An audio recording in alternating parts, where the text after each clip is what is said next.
This week I have spent most of my time here at the bakery. Always helps to plug it in. Anyway, I started blasting. Oh yeah. Oh dear. I got to work on trying to make this creation come to life. It's just the weirdest sort of mixture of flavours.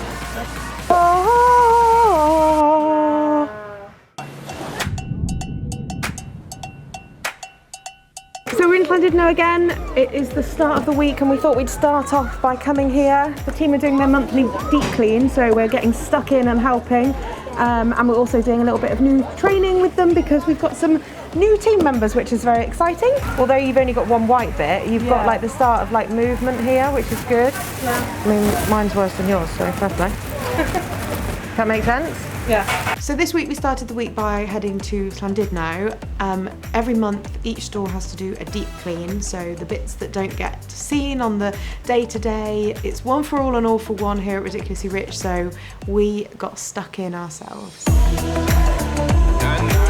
Don't want to get grubby, so I'm going for the 2 apron look. I got what it takes, got what it takes. I don't want to slice, want the whole cake. So as well as the cleaning, we also got stuck into the day-to-day stuff on the till, on the coffee machine, etc, etc. We're in a bit of a transition period in Llandudno, actually in quite a few of the stores, because we've got a few staff that are moving on to new things and new people coming in. We're doing interviews, and so as it is in these times where you haven't got enough people, you have to get stuck in. But getting stuck in is something I quite enjoy, so it was good. Couldn't come here and not get stuck in, right? Well done.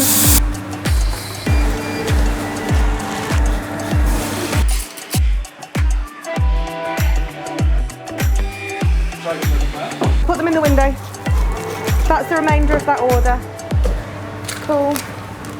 So the hospitality industry in general has a crazy churn of staff. I've learnt this very quickly. Couple that with what's going on in the world at the moment, actually getting good people and then keeping hold of them is so important. And I've definitely learnt a few lessons so far. We've had good people that have come in and then have got another offer and have gone elsewhere, and it's been heartbreaking. And so we are now making steps to make sure that when they get those offers, it's not really an offer worth thinking about, because working for Ridiculously Rich is the only option. So we're putting together like a package of reasons why not only you should come and work with us, but you should then stay with us as well. How many of us are there in the team now? Is it 40? 42. Wow. So one of the biggest problems we've had, which obviously is just a general problem with the industry at the moment, is basically getting good people, keeping good people. So I wondered if anyone had any ideas for like things we can do to reward our teams and actually make sure that we keep them. So the team has gone from 4 people at the beginning of 2020 to now 40 plus people. And so this is not something we've really ever had to think about, because we've been a small team. And in being a small team, you're close-knit, you create a family, you create that bond, and people don't really want to go anywhere because of what you create by having a small team.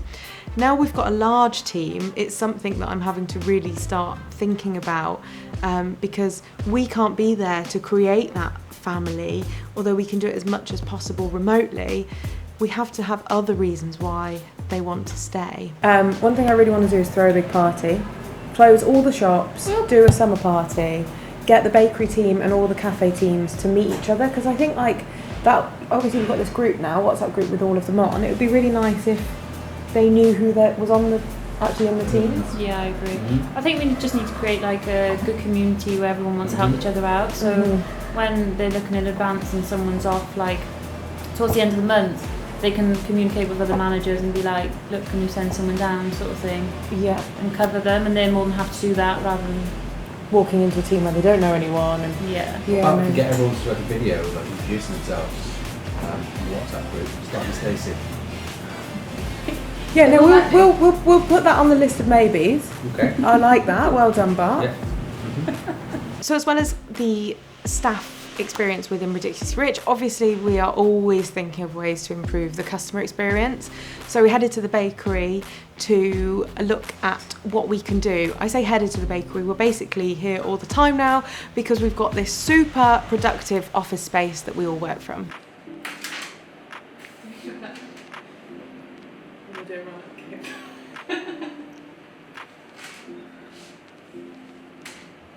So the main thing we're working on is the cheesecakes, which you saw last week. They are deep fried cheesecake balls, but we're working on perfecting them and also working out how we can make them a little bit quicker, because I'm pretty sure we did about 4 in an hour last week, so we need to make that a little bit quicker. So I've just had a cool new bit of kit arrive. So we ordered a tempering machine ages ago and it's turned up, so we're going to give that a go. What the plan is this week is I'm happy with the taste of those cheesecake bombs. I've now got to work out how we can do it on a mass scale. So I'm thinking we make like little cheesecake chocolates, which then get sent to the cafes, and then they batter and fry them in the cafes rather than us do it here. So I've got to work out how to set this thing up and then we'll give it a go.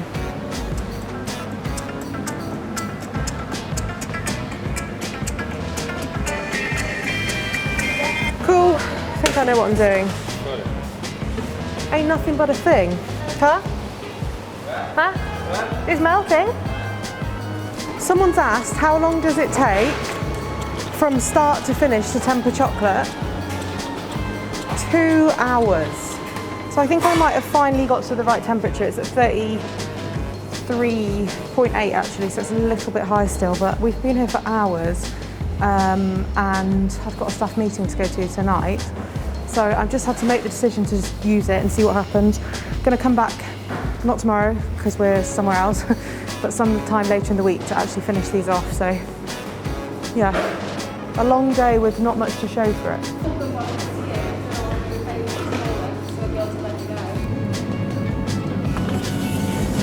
So that's my little chocolate cases in the fridge, and then when I'm next in the bakery, which God knows when this will be at this point, I'm going to pipe some cheesecake filling into them, top them off, and then see what they're like as a chocolate instead of coated, so surrounded, if that makes sense.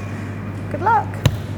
Being at the bakery also means that we get to see all of the amazing creations that Alison is coming up with. So we're currently working on Christmas, so I got to see the Christmas box that she has been working on behind the scenes in all its glory, and it looks delicious. Joy to the world, the cake is here.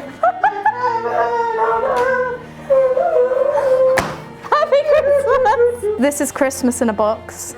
Hey. We've got the chocolate orange gooey brownie, we have the Black Forest Rocky Road, and the red and green M&M Blondie. There's probably a better name for that. But back to my own creations, so these cheesecake bombs, I am pretty confident that they are 99% there, probably a few more small tweaks needed. So I'm back in the bakery for day 2. I am here experimenting to make my deep fried cheesecake balls for the cafes.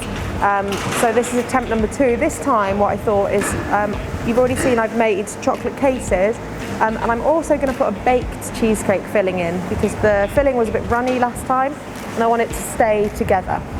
The only thing I've just realised though is I need sour cream and we don't have any, so I'm going to have to pop off to the supermarket and grab a couple of pots for this recipe.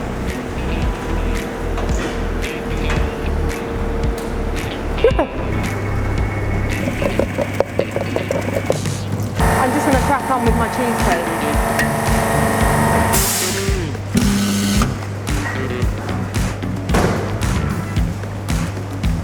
Cracking job. So I've made my cheesecake filling. I'm just going to bake it now, pop it in the oven, and then what? Step away. I just think that I'm better close up. Will they survive the bubbles? Find out after the break.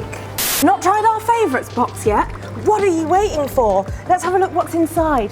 Mint crunch, loaded brownie, a Malteser tiffin, my favourite. Terms and conditions may apply. Happiness not definitely included. Guaranteed not guaranteed. Subject to availability. Terms and conditions apply. For more detail, go to www.ridiculouslyrichbyalana.co.uk/buy our cake.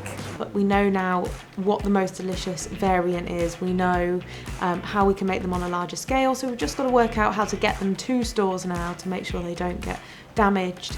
And then they'll be in stores. So keep an eye out on social media.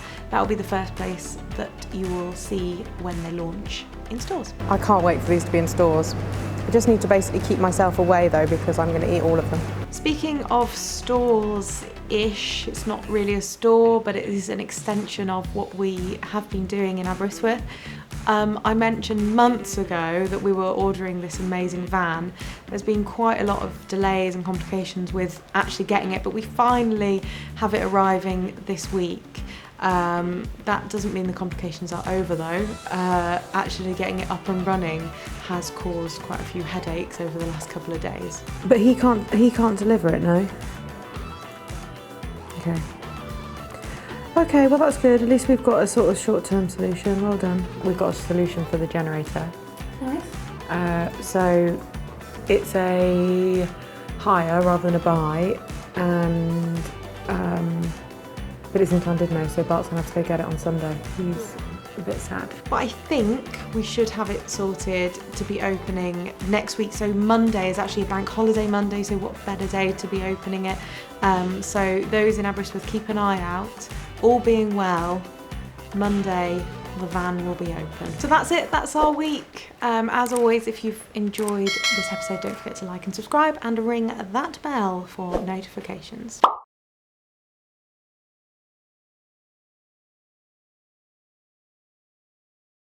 Not tried our favourites box yet. Let's have a look what's inside.